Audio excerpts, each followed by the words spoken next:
दोस्तों इस वीडियो में हम पूल्ड ओएलएस मॉडल और फिक्स्ड इफेक्ट मॉडल और रैंडम इफेक्ट मॉडल को चूज़ करना, यानी कौन सा मॉडल हमारे लिए बेस्ट अप्रोप्रिएट है उसको कैसे चूज़ करना है और कैसे परफॉर्म करना है, और जो प्रॉब्लम्स उसमें आती है जैसे हेट्रोस्केडास्टिसिटी प्रॉब्लम और ऑटो कोरिलेशन प्रॉब्लम, इन दोनों को कैसे आइडेंटिफाई करना है और कैसे इसका सल्यूशन निकालना है कि हमारा मॉडल सबसे बेस्ट अप्रोप्रिएट रहे। इसके लिए मैं आपको स्टेप बाय स्टेप बताऊंगा। सबसे पहले आपको फ़ाइल को अटैच करना पड़ेगा। मैंने पहले ही से कर दिया है लेकिन फिर भी मैं आपको दोबारा करता हूँ। फाइल, इंपोर्ट एक्सेल स्प्रेडशीट, जो आपका यहाँ पर होगा। मेरा जो नाम है एनालिसिस फाइनल फाइल है। यहाँ पे import first row as variable name पे टिक कर दीजिएगा। ओके, यहाँ पे क्योंकि पहले से आ चुका है इसलिए मैं इसको यस कर देता हूँ, दोबारा फिर अटैच हो गया। ठीक है, उसके बाद अगर आप यहाँ से देखना चाहें अपनी फ़ाइल अटैच हुई है कि नहीं, तो ये आप यहाँ पर अटैच हो गई है। मेरे पास अराउंड 46 फॉर्म्स हैं, इसलिए मैंने आईडी उनको 46 अलग अलग दे रखा है। और मेरे पास अराउंड 12 ईयर्स का डेटा है, 2009 से लेके 2020 तक का डेटा मेरे पास है। ठीक, अब मेरे पास कुछ डिपेंडेंट वेरिएबल हैं, कुछ इंडिपेंडेंट वेरिएबल हैं। डिपेंडेंट वेरिएबल में log E B I T, log E B I T D A, R O E, A T O, E P and M B, ये सारे डिपेंडेंट वेरिएबल हैं। और कुछ मेरे पास इंडिपेंडेंट वेरिएबल हैं, H C E, S C E, R C E, I N C E, C E E, M V I C. ये पांच हमारे इंडिपेंडेंट वेरिएबल हैं और ये 3 कंट्रोल वेरिएबल हैं। ठीक है, मैं आपको यहाँ पर सिर्फ कुछ एक डिपेंडेंट वेरिएबल बाकी इंडिपेंडेंट वेरिएबल का दिखाऊंगा, बाकी प्रोसीजर सब सेव रहेगा। इसलिए सबसे पहले आपको यहाँ पर लीनियर रिग्रेशन मॉडल रन करना पड़ेगा। इसके लिए आपको स्टैटिस्टिक्स में जाना पड़ेगा, linear models and related linear regression. जो डिपेंडेंट वेरिएबल है वो यहाँ से चूज़ कर लीजिएगा ड्रॉप डाउन मेनू से। ठीक है, जो इंडिपेंडेंट वेरिएबल है वो कर लीजिएगा। मैं यहाँ पे एक इंडिपेंडेंट वेरिएबल और 3 कंट्रोल वेरिएबल्स को साथ में ले रहा हूँ। ठीक है, ओके कर देंगे आप। तो ये आपका यहाँ पर आपका आ जाएगा कि एडजस्टेड आर स्क्वायर 82%, और प्रोबेबिलिटी वैल्यू एफ वैल्यू आप देखेंगे हाईली सिग्निफिकेंट वैल्यू आ रही है, यानी मॉडल आपका हाईली सिग्निफिकेंट है। इसके बाद आपको हेट्रोस्केडास्टिसिटी चेक करनी पड़ेगी, जिसका फॉर्मूला, जिसका नाम है ब्रुश पेगान या कुकविसबर्ग टेस्ट फॉर हेट्रोस्केडास्टिसिटी।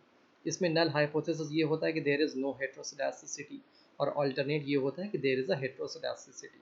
अगर पी वैल्यू इस जो अभी फंक्शन है उसकी पी वैल्यू 0.05 से कम आती है तो नल को रिजेक्ट कर देंगे और अल्टरनेट को एक्सेप्ट कर लेंगे। इसका मतलब क्या होगा कि there is a problem of heteroscedasticity in the model. और अगर पी वैल्यू ग्रेटर देन 0.05 आती है तो इसका मतलब कोई प्रॉब्लम नहीं है हेट्रोस्केडास्टिसिटी की मॉडल में, जिसका कमांड अब है हेट टेस्ट। याद रखिए, इसको लिख लीजिए आप, हेड टेस्ट। इसको आप एंटर करेंगे तो यहाँ पे देखिए आपका आ जाएगा ब्रुश पेगान या कुकविसबर्ग टेस्ट फॉर हेट्रोस्केडास्टिसिटी। ठीक है, यहाँ पे आपकी ये काई की वैल्यू है 28.92, ये पी वैल्यू है 0.05 से कम है। इसका मतलब हम लोग जो नल हाइपोथेसिस था वो रिजेक्ट कर देंगे और अल्टरनेट को एक्सेप्ट करेंगे। अल्टरनेट यहाँ पर ये था कि देयर इज़ अ हेट्रोस्केडास्टिसिटी प्रॉब्लम। इसका मतलब ये मालूम हो गया कि इस मॉडल में हेट्रोस्केडास्टिसिटी प्रॉब्लम मौजूद है। ठीक है, उसके बाद हमें इसमें ऑटो कोरिलेशन प्रॉब्लम भी चेक करना पड़ेगा। उसका दो कमांड है, दो फार्मूला है, मैं दोनों आपको करके दिखाऊंगा। पहले आपको जो है Breusch Godfrey L M test for autocorrelation, पहले मैं इससे चेक करके आपको बताऊंगा। उसके लिए आपको एक नया वेरिएबल टाइम जनरेट करना पड़ेगा, जिसका कमांड है GEN generate TIME time is equal to _n, enter कर देंगे। ठीक है, उसके बाद आपको टी सेट यानी टाइम को सेट करना पड़ेगा। टी सेट, TS सेट, किसको, टाइम को एंटर कर देंगे तो आप यहाँ पे जो आपके सारे वेरिएबल्स देख रहे होंगे, यहाँ पे एक टाइम भी आपका देखिए वेरिएबल आ जाएगा। ठीक है, उसके बाद जो हम कमांड करेंगे ब्रुश गॉडफ्रे एलएम टेस्ट का, उसका कमांड ये है कि बी गॉडफ्रे, एंटर कर देंगे तो इससे आपका क्या आ जाएगा, Breusch Godfrey LM test for auto correlation.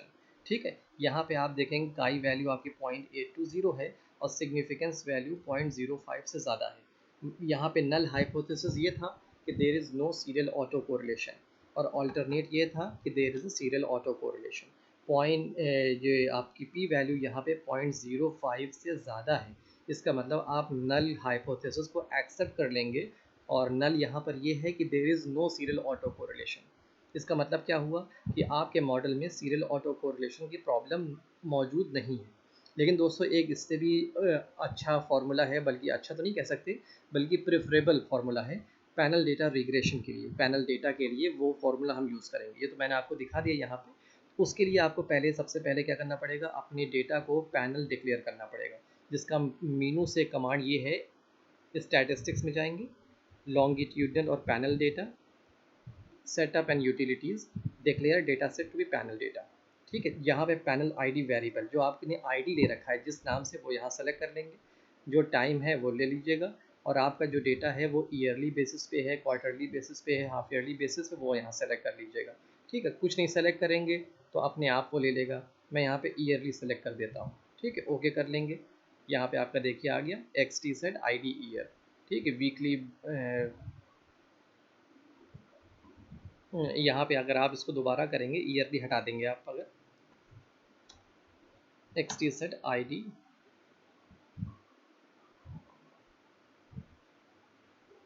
फिर से करते हैं एक बार, longitudinal panel data, setup utilities, declare data set to be panel. कुछ गलती असल में हो गई है, यहाँ पे टाइम की जगह देखिए ईयर मैंने लिया है, सॉरी। अब यहाँ पे आपका आ जाएगा। ठीक है, जो नाम आप लेंगे, अब देखिए स्ट्रांगली बैलेंस्ड आ गया। पहले वहाँ पे देखिए टाइम भले से आपने कुछ भी लिया था, लेकिन जिस नाम से सेव किया था आपको वहाँ पे ये लेना है। ठीक है, मैंने यहाँ पे ईयर लिया था, पहले मैं गलती कर रहा था कि वो ऑटोमेटिक टाइम सेलेक्टेड था, इसलिए मेरा जो डेटा आ रहा था वो वीकली बैलेंस्ड आ रहा था। लेकिन जब आप देखिए अपना लेंगे तो स्ट्रांगली बैलेंस्ड पैनल डेटा आपका आ जाएगा। अब क्या हो गया, यानी आपका जो डेटा सेट है वो पैनल डेटा में कन्वर्ट हो गया है। उसके बाद आपको वूल रिच टेस्ट करना पड़ेगा, जो कि खास तौर पर पैनल डेटा के लिए डिज़ाइन किया गया है, ऑटो कोरिलेशन चेक करने के लिए। और यहाँ पर भी नल और अल्टरनेट हाइपोथेसिस वही होगा जो इससे पहले था। नल ये होगा कि there is no serial autocorrelation, और अल्टरनेट ये होगा कि there is a serial autocorrelation. अब इसका कमांड क्या है, एक्स टी सीरियल। ठीक, एक्स टी सीरियल। जो आपने डिपेंडेंट वेरिएबल लेना था वो ले लीजिए, log E B I T D A, log E B I T लूँगा। और जो इंडिपेंडेंट आपको लेना है, M V A I C, control variable leverage size P C. तो सॉरी यहाँ पे गलती लग रहा हो गई, एम लेवरेज साइज और पी सी, ये आपको लेना है। ठीक, एंटर कर देंगे। अब यहाँ पे आपका आ जाएगा वोल रिज test for autocorrelation in panel data. दोस्तों इस टेस्ट को प्रेफर करेंगे हम ब्रुश गॉडफ्रे एलएम टेस्ट के कंपैरिजन में। अब यहाँ पे आप देखेंगे तो एफ वैल्यू 4.607 आ रही है, और एफ वैल्यू, अरे सॉरी, प्रोबेबिलिटी वैल्यू 0.05 से कम आ रही है। 0.05 से कम आ रही है, इसका मतलब हम नल हाइपोथेसिस को रिजेक्ट कर देंगे और अल्टरनेट को एक्सेप्ट करेंगे। अल्टरनेट यहाँ पर ये है कि there is serial autocorrelation. इसका मतलब क्या निकला कि आपके मॉडल में हेट्रोस्केडास्टिसिटी प्रॉब्लम भी है और ऑटो कोरिलेशन प्रॉब्लम भी मौजूद है। अब इसके बाद हमें ये तो हो गया आपका ब्रुश गॉडफ्रे एलएम टेस्ट, वोलरिज टेस्ट और हेट्रोस्केडास्टिसिटी सारा टेस्ट हो गया। अब आपको सिखाऊंगा कि फिक्स्ड इफेक्ट मॉडल और रैंडम इफेक्ट मॉडल और पूल्ड ओएलएस मॉडल कैसे रन करना है, और कैसे इनमें से बेस्ट मॉडल को चूज़ करना है, सेलेक्ट करना है। अब आपको जो कमांड उसका है, उसका ये कमांड है, आपको पहले फिक्स्ड इफेक्ट मॉडल रन करना है। स्टैटिस्टिक्स में जाएंगे, लॉन्गिट्यूडनल और पैनल डेटा, और लीनियर मॉडल्स, लीनियर रिग्रेशन में आप आएंगे।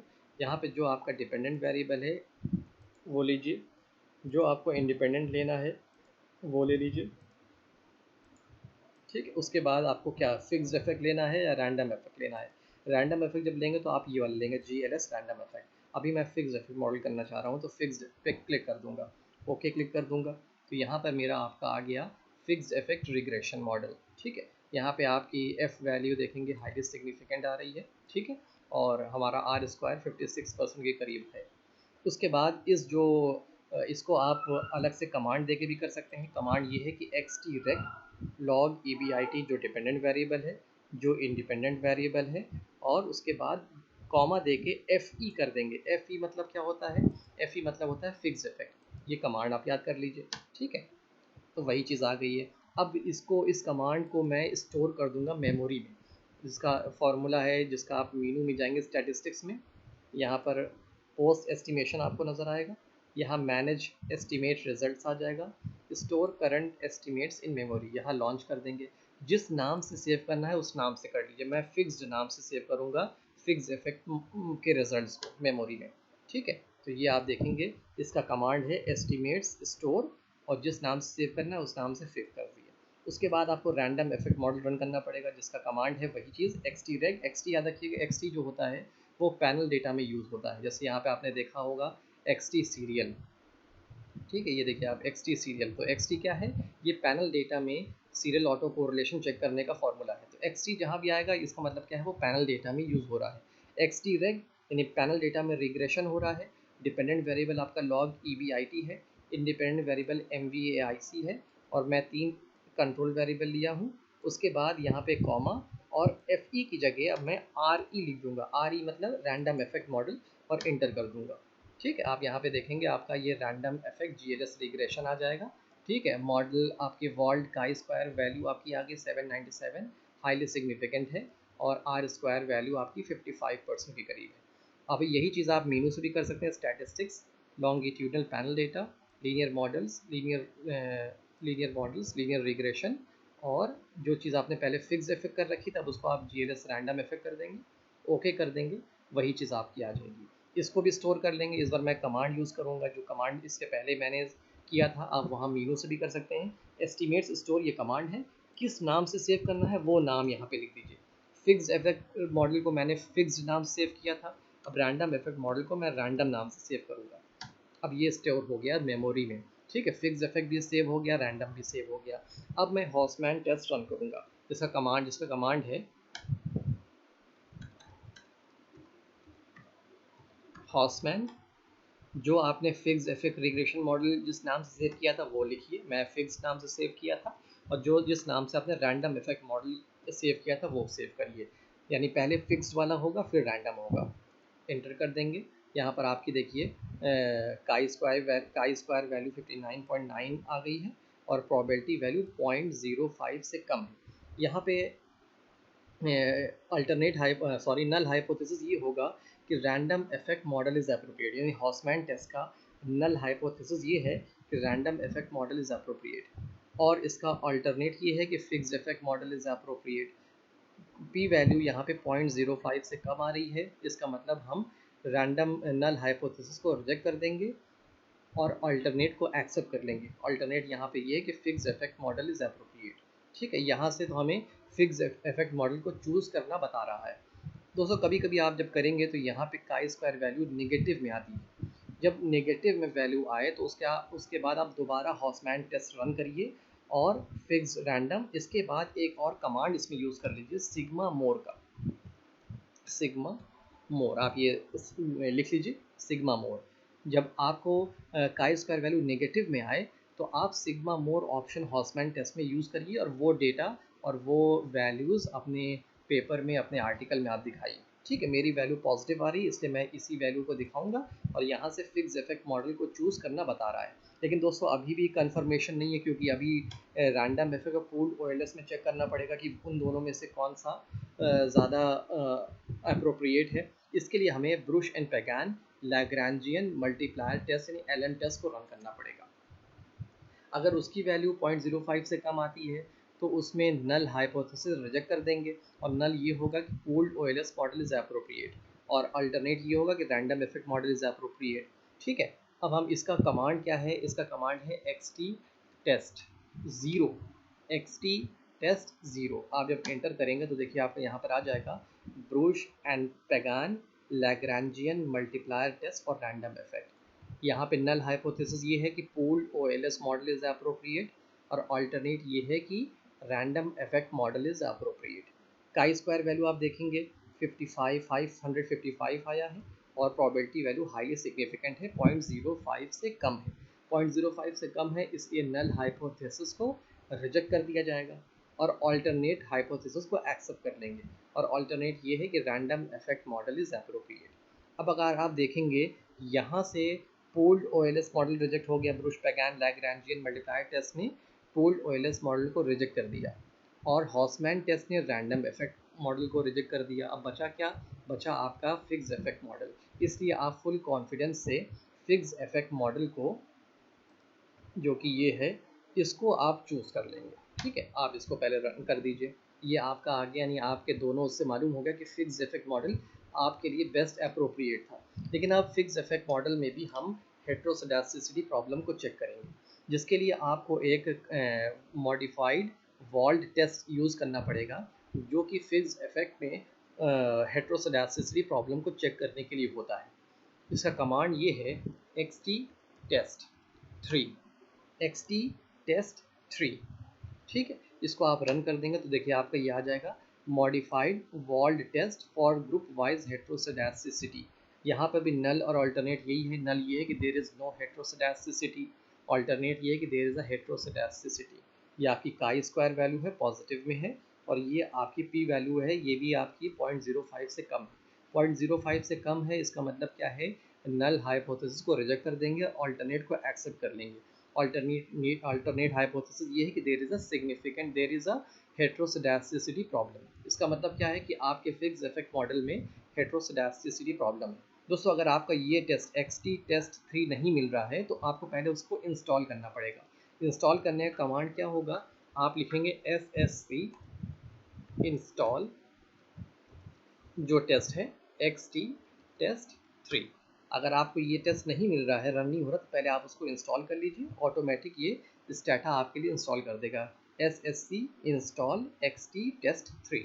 ठीक है, इस तरह आप कर सकते हैं। अब दोस्तों, यहाँ पे आपके मॉडल में, यानी फिक्स्ड इफेक्ट रिग्रेशन मॉडल में हेट्रोसडास्टिसिटी प्रॉब्लम मौजूद है। इसके लिए क्या करना पड़ेगा, इसके लिए आपको जो स्टैंडर्ड एरर्स हैं वो आपको रॉबस्ट दिखाने पड़ेंगे, ताकि उस प्रॉब्लम को आप दूर कर सकें। इसके लिए आप फिर से fix effect regression model run करेंगे और यहाँ पर रॉबस्ट लिख देंगे। रॉबस्ट यानी जो स्टैंडर्ड एरर्स होगा वो रॉबस्ट स्टैंडर्ड एरर्स होगा, ना कि नॉर्मल स्टैंडर्ड एरर होगा, जो कि जिसकी वजह से आपका हेट्रोसडास्टिसिटी प्रॉब्लम काफ़ी हद तक सही हो जाती है। इंटर कर देंगे तो आपका ये मॉडल है, जो कि आप अपने आर्टिकल में, थेसिस में इसको दिखाएंगे। मॉडल आप देखेंगे हाईली सिग्निफिकेंट है, 0.05 से कम है। आर स्क्वायर वैल्यू आप देखेंगे 56% आ गया। ठीक है, यहाँ पे आप देखेंगे MVAIC, ये हाईली सिग्निफिकेंट पॉजिटिव साइड में है, ये इनसिग्निफिकेंट है लिवरेज। साइज़ आप देखेंगे हाईली सिग्निफिकेंट पॉजिटिव साइड में, और आपका PC जो है वो सिग्निफिकेंट है लेकिन नेगेटिव साइड में है। ठीक है, अगर यही चीज़ आप स्टैटिस्टिक्स करना चाहें तो longitudinal panel data, linear models and regression, linear regression, आपका लॉग EBIT डिपेंडेंट वेरिएबल, ये इंडिपेंडेंट वेरिएबल, ये फिक्स इफेक्ट आपको करना है। यहाँ पे आप देखेंगे SE रोबस्ट, इस पर क्लिक करेंगे तो यहाँ पे आपको रोबस्ट क्लिक कर देंगे। ठीक है, ये आपका ओके कर देंगे तो वही चीज़ आपका आ जाएगा। आप यहाँ पे देखेंगे रोबस्ट स्टैंडर्ड एरर आपका ये आ गया है, और इस वैल्यू को और ये सारी चीज़ को आप वहाँ पर शो कर देंगे। ओके दोस्तों, उम्मीद है वीडियो आपके काम का होगा, और अगर आपको और अच्छे से समझना है तो इस वीडियो को दोबारा देखें ताकि अच्छे से समझ में आ जाए। मुझे भी काफ़ी टाइम लगा था, इसलिए मैं ये वीडियो बनाया हूँ, ताकि मेरे जैसे और लोग जो हैं उनको ऐसी प्रॉब्लम ना आए, और एक ही जगह उनको सारा मटेरियल मिल जाए जो उनको यूज़ करना है। थैंक यू दोस्तों।